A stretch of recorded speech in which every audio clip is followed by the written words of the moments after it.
Hi, my name's Chris, and thank you for joining us for our first episode of our podcast, Always More Than an Athlete. We started this podcast as a way for collegiate and professional athletes to have a platform where they can express themselves outside the world of sports. This platform allows them to speak on important things to them and things that they do for their communities. We hope to create an open environment for our guest athletes to talk about politics, social movements, their experiences, and many other things. Today I have with me two co-hosts, Sean and Tim. Our guest today is the University of Missouri starting running back, Larry Rountree. Yes, Larry, sir. Larry is a current senior here at Mizzou and spent an entire collegiate career here. So we're excited to have him here with us today. And with Happy to that, be here. Larry, would you like to introduce yourself? Tell us about where you're from, where you grew up, kind of values you grew up with, and how you ended up at Mizzou. Because we know where you're from, man. We know all about you, but it's just for everybody else. They, other people out there in like Alaska or something, they gotta know. So let us know. Okay. So my name is Larry Rountree III. I'm from Raleigh, North Carolina. I went to Millbrook High School. I started playing football when I was 7 years old, and I've stuck with it. Still sticking with it now. So it's been a long couple of years. Some values that I've always grown up with is hard work. Hard work beat talent any day. Something that I always grown up with. My mom and dad, both of them, co-parent, and they basically raised me from the time I was a baby to the time I am now. So I have both my parents, and probably in high school, I didn't play varsity till my junior year.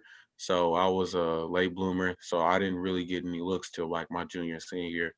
Then later down the road, I got an offer. I was talking to AJ Ofadale, who's a tight end. He was a former tight ends coach at Mizzou. Now he is working somewhere else in high school. But he called me and wanted to know of my interest of, you know, coming here, and I thought it was a great fit. So I just took one official visit here, and I was already in. So I only visited one school, which was Mizzou, and I came here. No way. That's pretty You cool. only visited one school? Yeah, I didn't have a lot of offers, Sean. I only had 6 offers, man. So this was my only SEC school. I was three-star coming out. So again, I told you I was a late bloomer. I didn't play varsity till my junior year and senior year. So my school, technically, Millbrook is RBU. Keith Marshall played with Todd Gurley. His Okay. brother, Marcus Marshall, played at my school too. So it was more of okay, who's the next guy that's coming up? I was young. I played varsity for 2 years. Well, I mean, I played varsity for 2 years. I played JV for 2. So I had to wait. Then junior year comes, then the rest is history. Yeah. Did you like learn from them or anything? Like just coming Yeah. up? Yeah. I didn't really get to talk to Keith a lot. I got to talk to him over the phone, but I learned most of what I need to know from Marcus Marshall. Like Marcus helped me a lot. He was the starting guy on varsity when I was a freshman. He was a junior, and then he was a senior by the time I was a sophomore. So he helped me a lot. Got me introduced to varsity because I don't really know. I'm on JV. I don't know what's going on varsity. I see it, but you just want to, as a kid, you trying to figure out, what to do exactly, because you see a guy score like 5 touchdowns.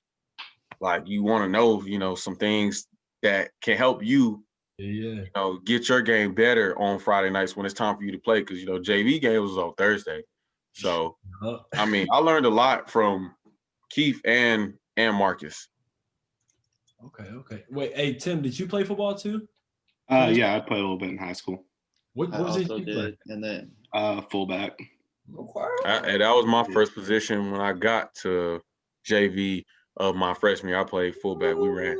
Yeah. Some head busters. Boom. Yeah, we were running double wing, so it was a lot of head busting. dang. I played a battle, and they had a good wide receiver, and I played wide receiver. And then after we won state, even I don't know if you ended up going to state. I never got to. No, I never got to. Because the guys that these names, Wake Forest High School, kid named Bryce Love that played for Stanford. He's a dog. Bryce Love and Dexter Lawrence that played for Clemson that is playing for the Giants. Those guys every year would go. I think they lost once or twice, but every year, like, that was a team where we butted heads. Like, that was the best team that we would play was Wake Forest. So every year we would go to the third round, and then like they would either beat us by a point. But they had a squad. Obviously, they got Bryce Love. Y'all know who Bryce Love is. They had Dexter Lawrence, and Dexter was the same size in high school as he was in college. So literally nobody could block him. But That's crazy. yeah. All right, Larry, you talked about your high school teammates that impacted you. Which Mizzou teammate over the past 4 years do you think had the biggest impact on you? Oh man, that's a good question. I don't want to just the one. I always give out a lot of names. Yeah, get some shout outs. Man, okay. I'm gonna shout out to Demaria Crockett, Ish Witter, KP,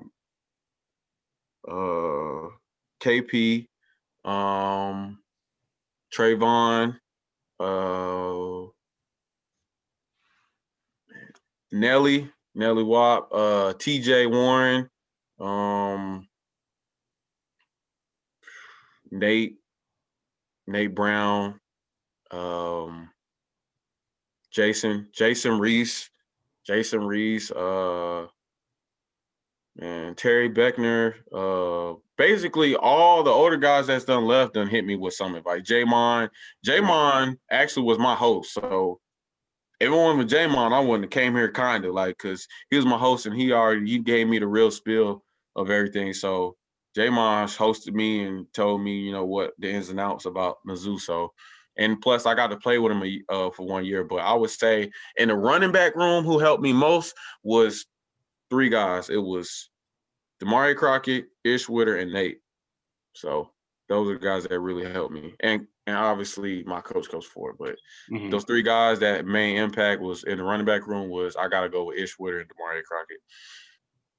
Very nice. What are like the main things you kind of took from it? Like, what's the theme of like the impact, you know, like what did they leave you with?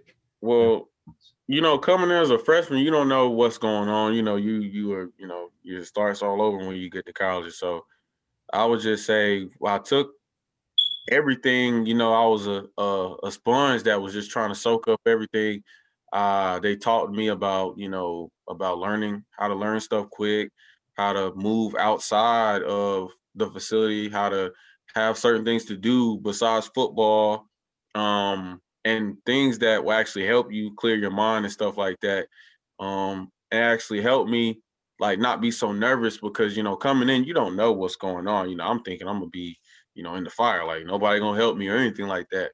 But obviously when I came in, I got open arms with Demaria and Ish and Nate because the whole room was helping each other with, you know, learning and actually pushing each other. So it just taught me to know what things I will have to do now as I'm a senior now.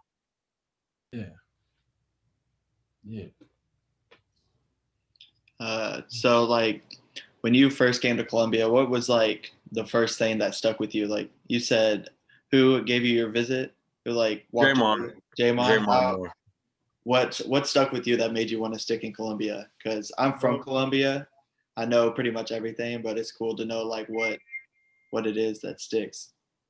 Man, I think it was downtown, but it's not really like the things you can do downtown. It's just how it looked. My first time coming in, you know, you don't really know because you don't know where you're at. Nah, I know. You know, so you know that's that one big spot where everybody's at. So that was the one thing I really remember was the place we went to go eat at. It was like a steak place. I forgot the name, and then we went. I think it was a stadium. Really, it was a stadium because if I don't recall, I remember eating at the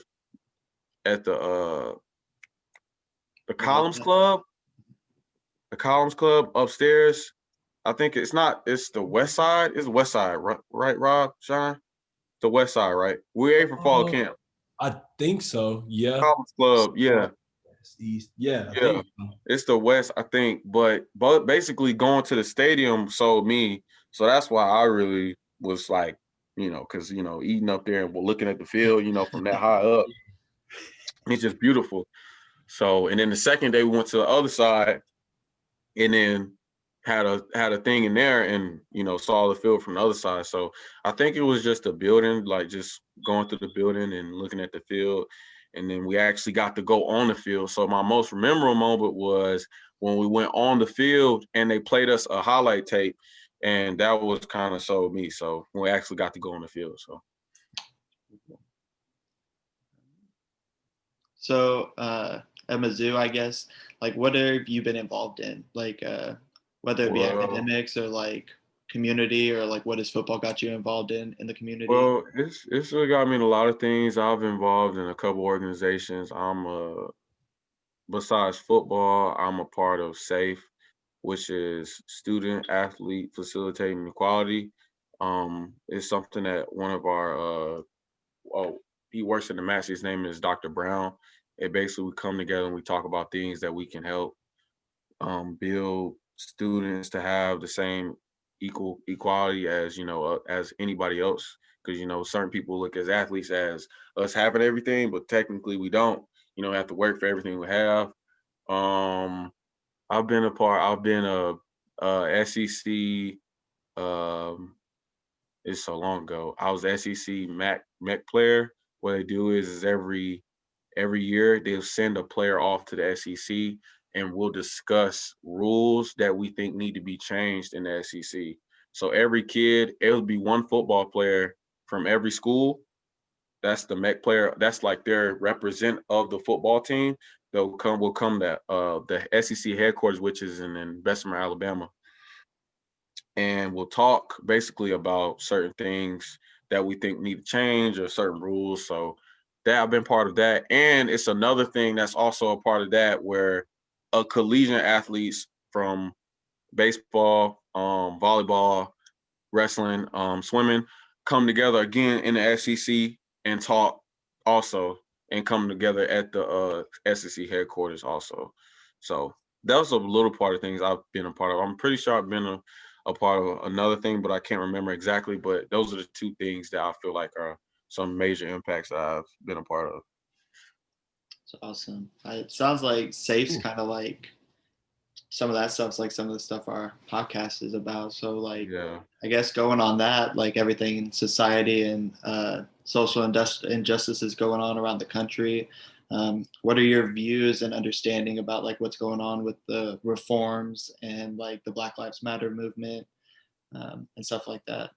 Well, I think it's great that, the Black Lives Movement is getting attention, that actually people who are standing up and actually saying what's right and right, what's wrong is wrong. At the end of the day, like I've said this before, I mean, everybody knows at the end of the day what's right and what's wrong. So if there's a whole lot of wrong getting put in the world, there's obviously going to be some issues, but at the end of the day, we can fight that with what's right and actually come to a conclusion, actually make steps to possibly getting over those humps. But it's a lot of work that's going to have to be done, on the other side. So really it's just, I'm not surprised of what's going on in the world because my mom has really explained to me, the whole role behind that, the plays of those roles of the social injustice. So really it's just it's going to take time for the world, that everybody to understand. And the truth being, everybody won't understand, but at the end of the day, what's right and right, what's wrong is wrong. I have to agree with you. I totally agree. Like, just like what you said, it's about doing what's right at the end of the day. Like, Yeah. And that and think this and that, but just do what's right and things will be okay, Mm-hmm. It'll take time, just like you said. Definitely agree. Everyone does their part, learn, understand, build, come together. Definitely agree. I like how you said it's not just gonna happen like instantly. It's gonna take time. Yeah, it's gonna take time. Like my coach, he said, like years from now when we have kids, we're gonna have to tell them about Right. the stuff that happened. It's just I was like, wow, like I didn't think that far. But literally, like you're gonna have to like, Dad, who is George Floyd? Dad, who is, like who is like you're gonna have to explain Right. because it's a time that happened in the world of social injustice, and it's just it takes time, and then hopefully by that time it'll be better. You can hope, but obviously it's gonna be something that you're gonna have to look back on and talk about. So that's why the time is gonna take a while. It's a good way to think about it, of like how you would tell it to your children if how it happened and what's going on. I actually didn't think about that until my coach told it. He was like, "Well, one day when you're gonna talk about COVID and social injustice, like how 2020 was a crazy year, literally, like you're gonna talk about it." That's crazy. So I guess have you had any experiences that have affected you or people that you know that you'd like to share, like like with social injustices and stuff like that? I mean, I did march here in Columbia twice. The first one was the student athletes, and then the second one was one down in Como. I mean, it was at downtown by the columns that are downtown, and we marched and walked. Those probably two things I've been a part of outside of football. Um, I haven't really had any uh friends like been like everybody's been affected by it, but I've like it's not been to that serious point where it's been somebody that's died or that I know that's was dealing with that at that time. I gotcha. You guys have any other questions about stuff?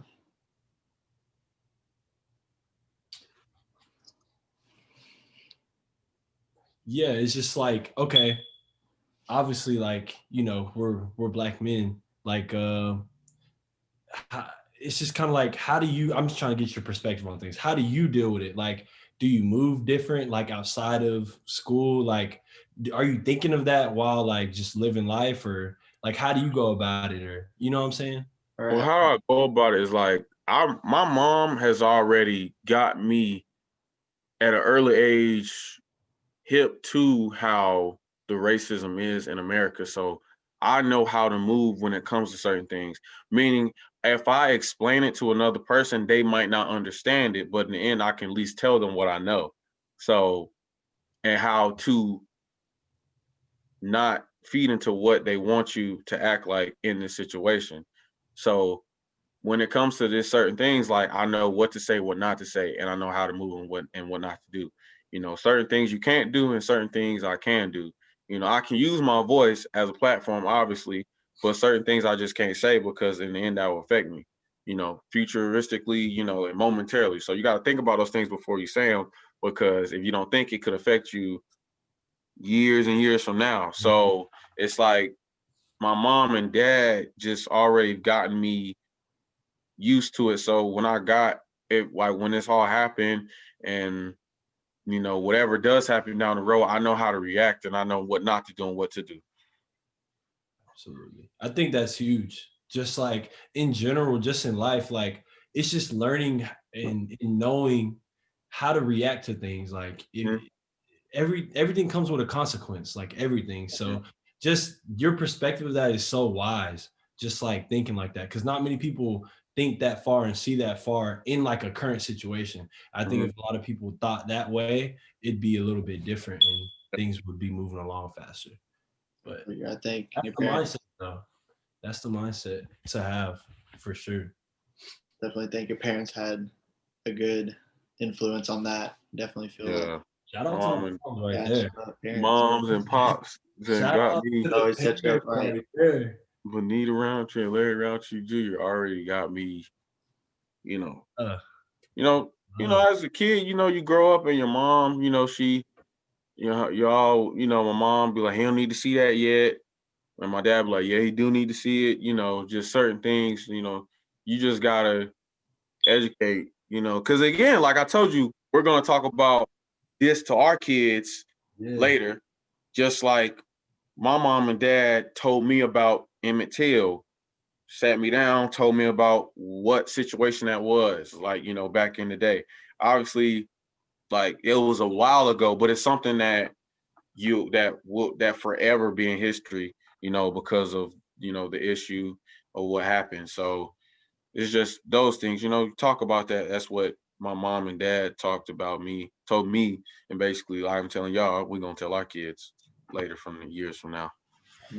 I agree. I feel like me personally, I was stuck in kind of like the school system history and stuff. So like recently, as I've seen a lot of things go around, I've been educated on a lot of injustices that have happened before that I may have not even known about because like a lot of us aren't taught about it in the first place. Like, Yeah, so you don't know. affected by it, or our families weren't affected by it. So it's something that we have to go out and do on our own to finally understand and really get how it is different for people, and how I think obviously it should be the same and no one should be treated differently, kind of thing.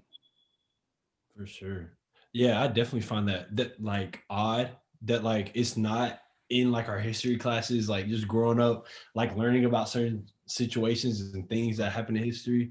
Like I definitely think that's just odd, but It is. it's definitely important to just get educated on things and just like knowing is everything in my opinion. So And honestly, I feel like a lot of this generation has taken those steps. Like yeah, past generations, not so much, but like us, like kind of growing up more diverse, like in more diverse areas. Like had I not come to Columbia from like a smaller town, I feel like I wouldn't have been exposed to as much diversity as there would be in like a smaller town in Missouri.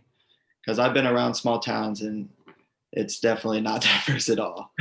So I feel that. it is nice being in like a diverse area and like understanding how others are treated and taking that and taking it to the next person. And so yeah. Cool. So I guess to kind of like round up, Larry, is there anything you'd like to close out with? Anything for like younger athletes or people dealing with social injustices? Any final words, I guess? Well, I'm gonna sum it up. But basically, for athletes that are signing this year, I would just say the process starts all over again. Don't come in with a mindset of being complacent. You won't be able to grow. Actually come in with a mind wanting to learn more about the game and learning more to help you also off the field, besides football. And when it comes to social injustice, is using your platform to speak about it, but actually think about what to say and not just saying stuff that is negative. That's not going to be a conclusion to the problem, rather than create more issues. So before saying anything, obviously, think about it, write it down, and actually sum it up to where it's going to help instead of create more problems. Awesome. Well, I appreciate it, Larry. We'd like to thank you for making time to join us for our podcast, and we appreciate the impact you've had here at Mizzou. Appreciate it. And good luck this weekend against Mississippi State and the rest of your season, and also with graduation coming up here soon. So appreciate it. Appreciate you. It, man. Appreciate it.